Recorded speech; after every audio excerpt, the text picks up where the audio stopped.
Olá, galerinha! Como vão vocês? Tudo bem? Só alegria. Espero que estejam todos bem e com saúde, graças a Deus.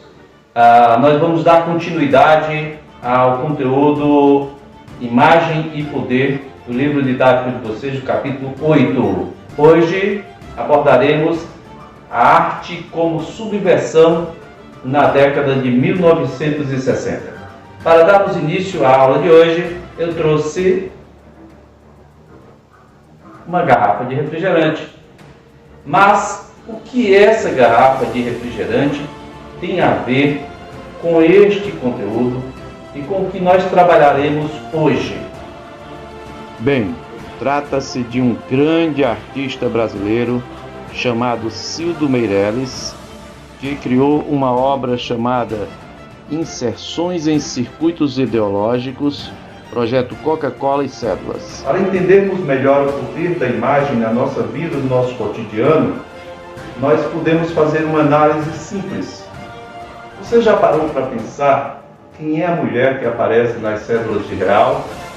Também já pensou por que as cédulas têm tamanhos diferentes? Com a estabilidade econômica e o fortalecimento da moeda brasileira, no final da década de 90 aumentou também as falsificações das cédulas. Por isso, o Banco Central do Brasil mudou o tamanho das cédulas e as cores. As notas do dinheiro brasileiro apresentam-se de cores e tamanhos diferentes. Porém, tem uma coisa em comum: a face de uma mulher, que aparece em todas elas. Segundo o Banco Central do Brasil, esta face é uma efígie. E esta representa a liberdade. Efígie é uma representação de uma pessoa numa moeda, pintura ou escultura, inspirada no quadro do artista francês Eugène Delacroix, A Liberdade Guiando o Povo, de 1830. O famoso quadro de Delacroix apresenta em primeiro plano uma mulher praticamente despida, carregando a bandeira da França em meio à batalha. Essa mulher se chama Marianne, e é ela que é a nossa representação da República e que está estampada em todas as cédulas monetárias do Brasil. Esta pintura foi feita em homenagem à Revolução de 1830. Uma mulher representando a liberdade guia o povo sobre os corpos derrotados, levando a bandeira da Revolução Francesa. Também já deve ter observado que no verso de cada cédula tem uma espécie da fauna brasileira. Portanto, a imagem na cédula ela tem um valor muito além do valor monetário que ela representa financeiramente. O Cildo Meireles foi o segundo brasileiro a ganhar uma retrospectiva numa das catedrais da arte contemporânea, que é a Tate Modern. O primeiro foi Hélio Oiticica. Dentre as instalações e outras intervenções de Cildo Meireles, podemos citar Inserções em Circuitos Ideológicos, Projeto Coca-Cola, do Cildo Meireles, que explicarei mais adiante. Ele também, dentro desse mesmo circuito, colocou também Projeto Cédulas. Você vai perceber que ele vai utilizar cédulas monetárias vigentes naquele período, na década de 60, 70, para comunicar. Uma cédula de R$2 ela pode ter pouco valor monetariamente, porém, nas mãos de um artista, essas mesmas cédulas elas podem dar uma grande contribuição para a sociedade, especialmente em um período que podemos considerar um período muito crítico da história, que foi o período da ditadura. Entre outras coisas, o regime militar no Brasil representou a restrição das liberdades individuais e a repressão às diversas formas de expressão, inclusive artística, por meio da censura. Músicos, artistas plásticos, cartunistas, atores e escritores e outros artistas resolveram então, por meio da arte, denunciar abusos e violações aos direitos humanos que ocorriam naquele período. O artista multimídia Cildo Meireles resolveu desenvolver mensagens cifradas para burlar a censura vigente na época. Após o golpe militar, o general Castelo Branco assume a presidência.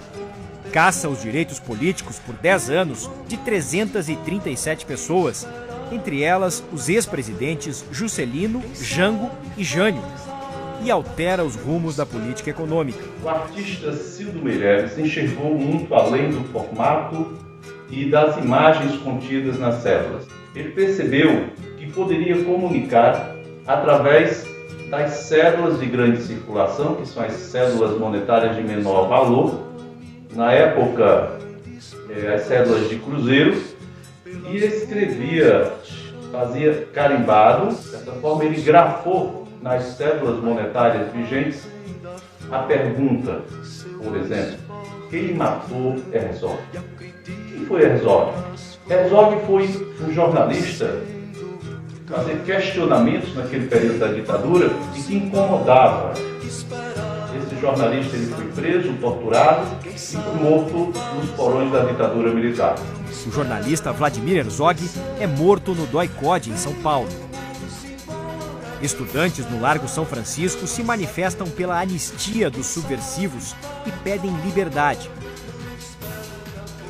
Os jornais Opinião e o Carioca param de circular.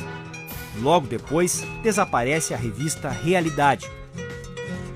No projeto Coca-Cola, Cildo Meireles utilizou um recurso conhecido como serigrafia, processo de silkscreen, conhecido como silkscreen ou serigrafia, processo serigráfico no qual utiliza-se de uma tela para reproduzir a mesma imagem várias vezes. Como é que acontecia esse processo? O Cildo percebeu que, da mesma forma que as marcas famosas como a Coca-Cola e tantos outros refrigerantes, elas circulavam nas garrafas e em outros produtos.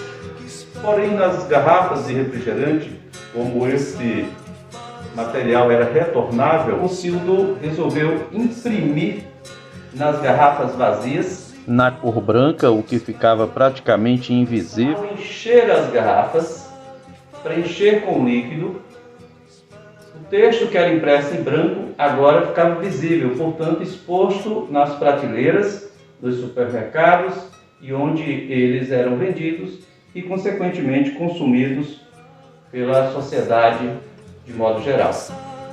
Muito bem, como podemos ver, por meio da arte conceitual, Cildo Meireles utilizou dois meios de grande circulação para poder comunicar: as garrafas de refrigerante e as cédulas monetárias em vigência em 1975. Portanto, chegamos ao final de mais uma aula abordando o conteúdo Imagem e Poder, através do Cildo Meireles. Esperamos que você tenha gostado. Fiquem com Deus e até a próxima Arte em Casa. Uma antiga lição de morrer pela pátria e viver sem razão. Vem, vamos embora, que esperar não é saber. Quem sabe faz a hora, não espera acontecer. Vem, vamos embora, que esperar não é saber. Quem sabe faz